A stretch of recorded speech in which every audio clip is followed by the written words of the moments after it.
It's now my honor and privilege to invite our leader, the leader of ODM, the Honorable Senator Oburu Oginga, Daktari, youth leader. Na kwa sababu anatafuta power na mimi ni fireman, leo ni fire power. Karibu leader, karibu. Let's appreciate our leader, Senator Oburu.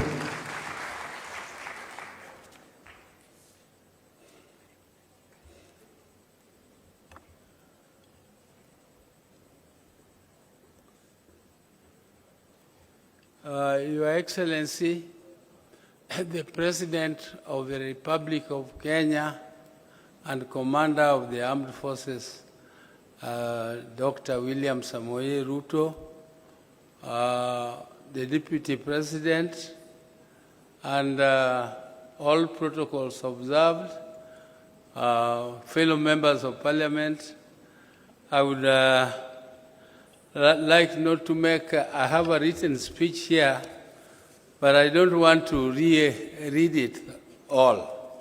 I want to have it here as part of the today's meeting, and I will give it to the press also to have it. But I am used to speaking off the cuff. It is better for me than reading long speeches. Your Excellency, the report of the 10-point agenda committee headed by my sister, Honorable Professor Zani, is finally presented to us as a joint parliamentary session. Mr. President, this is not a small feat. Mr. President, the country has been waiting for this. The country has been waiting for this because we are in this broad-based government, but there are people who thought that this report is the one which formed the foundation for establishing broad-based government. Mr. President, I want to inform the country that broad-based government started long before the 10-point agenda came. Mr. President, therefore, it cannot depend, the broad-based arrangement cannot depend on the 10-point agenda. 10-point agenda was meant to strengthen the broad-based arrangement. And Mr. President, the 7th of March, which was slated as the date for making the report, was not the end of the broad-based arrangement. The broad-based arrangement goes up to 2027. The 7th of March was marking the beginning or the date when this 10-point agenda was signed. It was an anniversary. It was to celebrate that anniversary. It was also to give us the interim report of the progress of implementation. As you can see, the 10-point agenda which we have been taken through is something which cannot end. It is something which will continue from today. It will continue into 2027, and it will go on because it is life.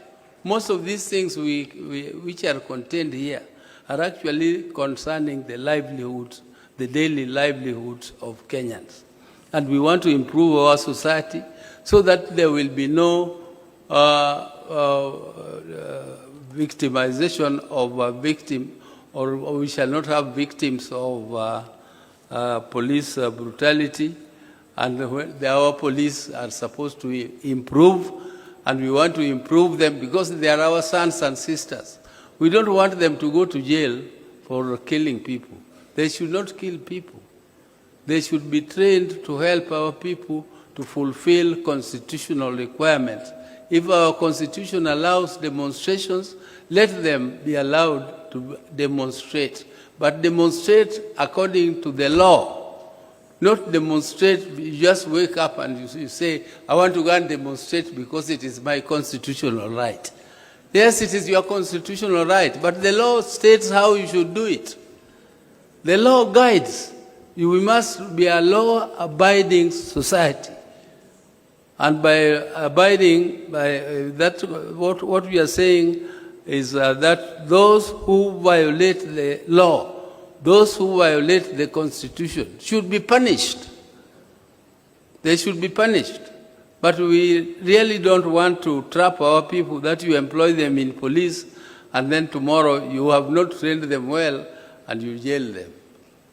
That is not the intention of the Constitution. We want our police to be professional, but for now we are going to compensate those who lost their lives. Compensation of life is not something which you can do. You cannot replace a life. You cannot compensate it. There's no cost to it.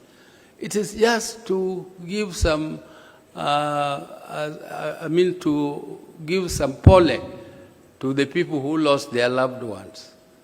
And it's pollen for those who were injured in those demonstrations. It is not to compensate.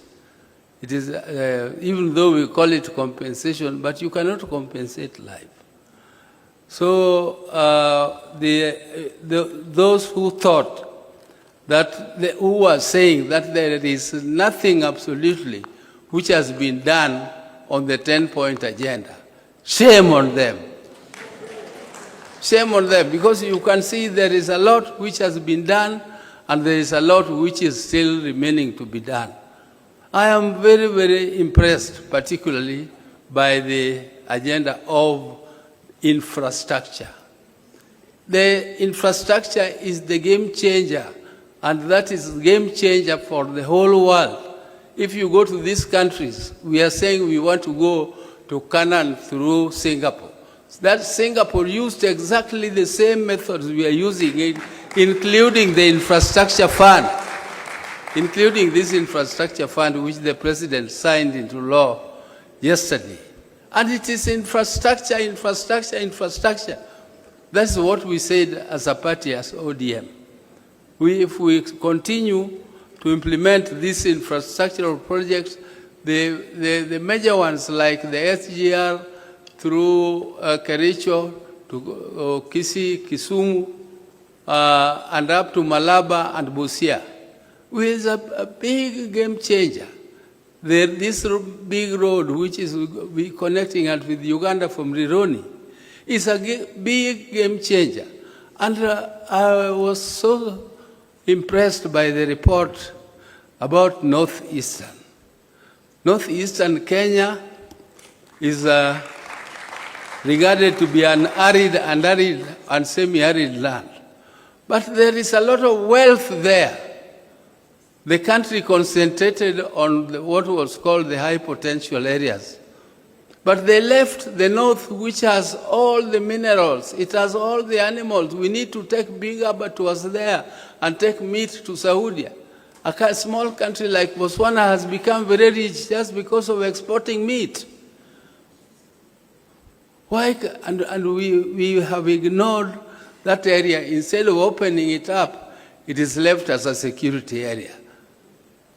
I mean, why should it be a security risk? If you have infrastructure, police will have all the ways of moving freely through that area, and we tap all the resources, including the mineral resources. There is a lot of water there which is going to wastage. You leave water to go into the ocean, and then you don't tap it, and after a short while, your animals die, and including people dying because of lack of water. And yet there is a lot of water. The dams, you heard this report of how many dams, the many dams which are to be built. There is one which is going particularly to our area there. It's called Soin Dam. Once the Soin Dam is done, it is going to produce electricity. It is going to be used for irrigation. It is going to be used for controlling floods, which occur every year, and we regard it as emergency. It is emergency. How can something which occurs every year be regarded as an emergency? How is it an emergency? And you know it will come.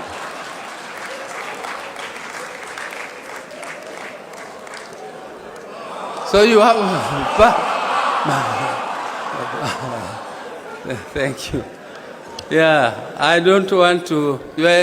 Your Excellency, I said I'm not very good at reading speeches, and therefore I will leave this my speech. I don't know, I will give it to the President, but I have spoken my heart. I have finished what I wanted to say. Thank you very much.